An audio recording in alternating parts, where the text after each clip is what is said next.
वो नेता जो खुद को ठेकेदार मान बैठा है, कभी मुंबई का ठेकेदार, कभी महाराष्ट्र का ठेकेदार, तो कभी सभी मराठियों का ही ठेकेदार। ये नेता चाहता है कि सिर्फ सड़कों पर मारपीट और दंगे जैसे हालात हो जाएं, मराठी और हिंदी भाषी आपस में लड़ बैठें। कौन है ये नेता? ये नेता है माननीय राज ठाकरे जी, जो ना जाने कौन सी ठेकेदारी शुरू कर बैठे हैं मराठियों के लिए, जो मराठी चाहते भी नहीं है, जिसमें हिंदी बोलने वालों और यूपी बिहार के लोगों के साथ मारपीट का इनको जैसे ठेका मिला हुआ है। राज ठाकरे जी कहते हैं जो मराठी नहीं बोलेगा उसे थप्पड़ मारो, यानी जो बाहर का होगा महाराष्ट्र में और मराठी नहीं बोल पाएगा उसको पीटो। ये आंदोलन चला रहे हैं। वाह ठाकरे जी, ये कैसा राज है आपका। मराठी नहीं बोली तो मारपीट होगी, हद है। कुर्सी की एक भूख में खेला जा रहा है खतरनाक दांव। राज ठाकरे जी को सड़कों पर यह सब करने के लिए प्रेरित कर रहा है। मुंबई में पवई, वर्सोवा और उल्लासनगर जैसे इलाकों में हिंदी बोलने वालों पर हमले तक हो चुके हैं। बैंकों में धमकियां, सड़कों पर झगड़े और माहौल बन गया है डर का। ऐसा क्या करवा रहे हैं राज ठाकरे जी? क्यों करवा रहे हैं? कुर्सी नहीं मिल रही तो अब क्या लड़वा दोगे क्या जनता को? मराठियों के नाम पे कुछ भी करोगे क्या? अरे जो जनता को लड़ने को बोल रहे हो आप, उनसे जो जुड़े हुए आंकड़े हैं वो बताऊंगा ना, आप सोचोगे यार मैं तो खुद ही गलत कर रहा हूं। चलिए आपकी आंखें खोलता हूं राज ठाकरे जी। मुंबई की कुल आबादी में करीब 42% लोग गैर मराठी हैं। अगर आपने आज तक नहीं पढ़ा तो पढ़ लीजिए।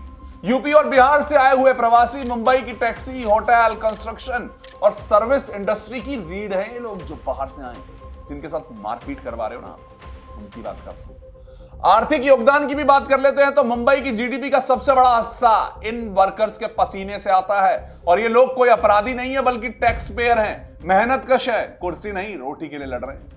आप तो अपनी कुर्सी के चक्कर में मराठी और हिंदी इनकी लड़ाई करा बैठे। और आपने तो मुंबई के रहने वालों को भी नहीं छोड़ा। आपके हिसाब से तो मुंबई में पैदा हुए हैं और मराठी नहीं बोल रहे हैं, आप तो उसको भी पीट जाओगे। कुछ भी मतलब। कौन बोला है 2008 उत्तर भारतीयों पर हुए हमले, रेलवे नौकरी देने पर हुआ हंगामा, यहां तक कि जया बच्चन की फिल्म पर बैन की धमकी सिर्फ इसलिए क्योंकि हिंदी बोली थी। अब 2025 की बात तो आप मैं जानते ही हो, फिर वही चाल चल रहे हो। मराठी नहीं बोलोगे तो थप्पड़ मारूंगा। अरे राजनीति की दुकान चलाने के लिए फिर से नफरत का सामान क्यों बेचा जा रहा है भाई? ये क्या नेता है जो रैली से निकलता और पीछे जनता की छाती पर दंगे की आंख को छोड़ने की कोशिश कर रहा है? क्या ऐसा है? एमएनएस की हालत आज क्या है?